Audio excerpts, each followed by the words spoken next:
Hey, this is Mr. Burns, and we have been working on some subtraction problems involving integers, and I want to give you a little feedback on that. So, in mathematics, patterns are huge, and if you're going to get better at mathematics, it's usually important that you learn to see patterns to improve your math ability. So here we're going to study two integer patterns that we see in subtraction problems. So let me read the first problem to you. It says a negative 13 minus 27. And I think I'm just going to write this down here. Let me grab a pencil there. We have two negative integers in this problem. So that's something that I want you to remember. So that's my pattern here, negative 13 minus 27. Both of those numbers are negative integers. In the second pattern, I have a negative 13 minus a negative 31.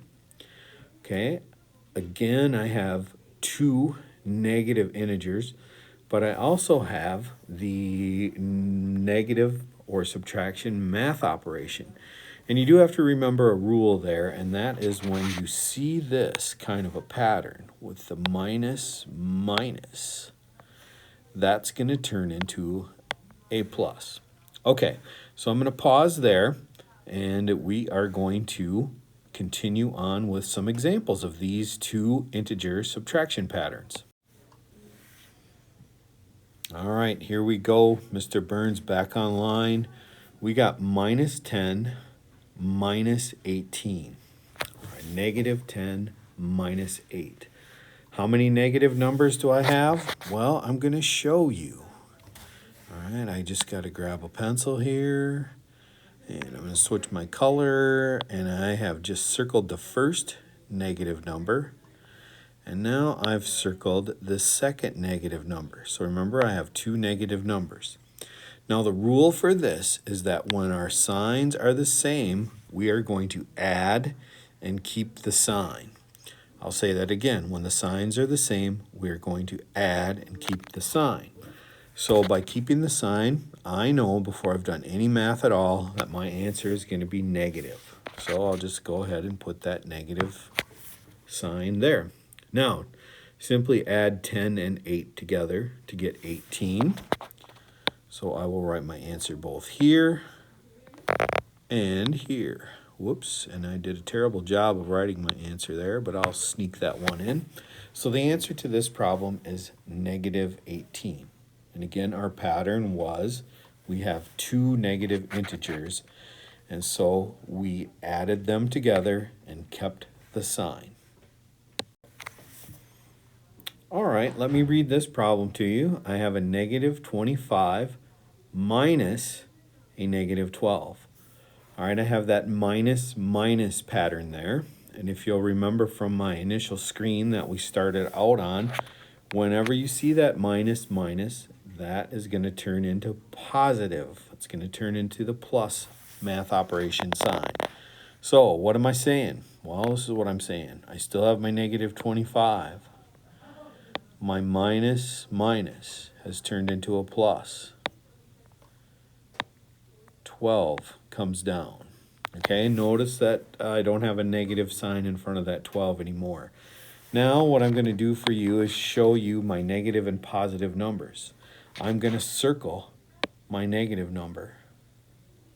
Okay, that is the only number I'm circling because that's the only negative number in the problem. I'm going to underline my positive number. That's the only number that I'm going to underline because I only have one positive number. Now coming back to that rule that we talked about, when I have signs are different, we are going to subtract and keep the sign of the larger. And by larger, I mean the number with the bigger absolute value, the number that's farther away from 0. So let me say the rule again. When our signs are different, like we have in this problem, with a negative number and a positive number, we are going to subtract, draw my little subtraction sign there, and then keep the sign of the larger. So this problem now turns into 25 minus 12. For those of you playing the home game, we get for our answer the number 13.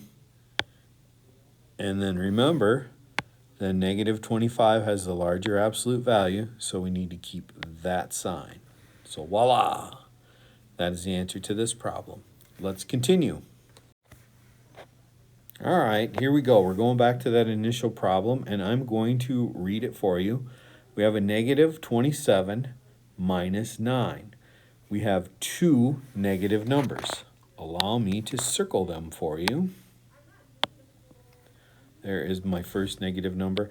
There is my second negative number. And now let me remind you of the rule.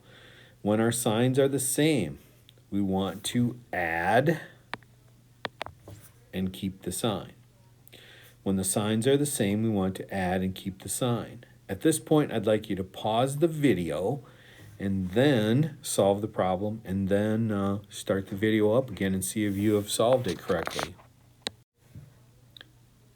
All right, hopefully you've given yourself enough time to do that. So like I said, what we're doing with this problem is we're taking 27 plus 9. 9 plus 7 is 16. I carry the 1. My answer here should be 36. And don't forget, these are two negative numbers, so my answer is negative. I was going to say another way for you to do this would have been to do 27 plus 10, because that's an easier thing. That gives me 37. And then remember, I added 1 too many, so 37 minus 1 is going to give me my 36. And then again, remember, these were two negative numbers. We add and keep the sign. Let's take a look at our final problem. Here we go. Here's my final problem. Let me read it to you. I have a negative 26 minus a negative 9. Remember, with this whole exercise, we have been talking about patterns. So what pattern do I see? Well, I see this pattern here where I have the minus, minus. So that is going to turn to the plus math operation. So let me rewrite my problem now. I still have my minus 26 plus the 9. Now again, I will circle my negative numbers, and then I'm going to underline my positive numbers. I have one negative number and one positive number. So now we come back to that rule. When the signs are different, you need to subtract. So what we're going to do here is subtract and keep the sign of the larger. So at this point, I would like you to pause the video, do the subtraction, and then turn the video back on. Okay, we're back. So remember, this is turning into subtraction. So let me rewrite my problem in another way. I got 26 minus 9. Ooh, I can't take 9 from 6. I'm going to show you a little different technique here. I'm going to put a 1 here. 16 minus 9 is 7. Different way of borrowing. And then I have to do the 2 minus 1, which is what I have right here. And I'm going to get 1. My answer is going to be 17. And now I have to decide what has the bigger absolute value. Who's farther away from 0? Is it the 9 or is it the negative 26? And obviously it is the negative 26 that's farther away from 0. So don't forget to put your negative sign into the problem's answer. So we have a negative 17. Our answer is negative 17. So these are two subtraction patterns. If I went a little bit too fast, I encourage you to stop and rewind this video and watch again.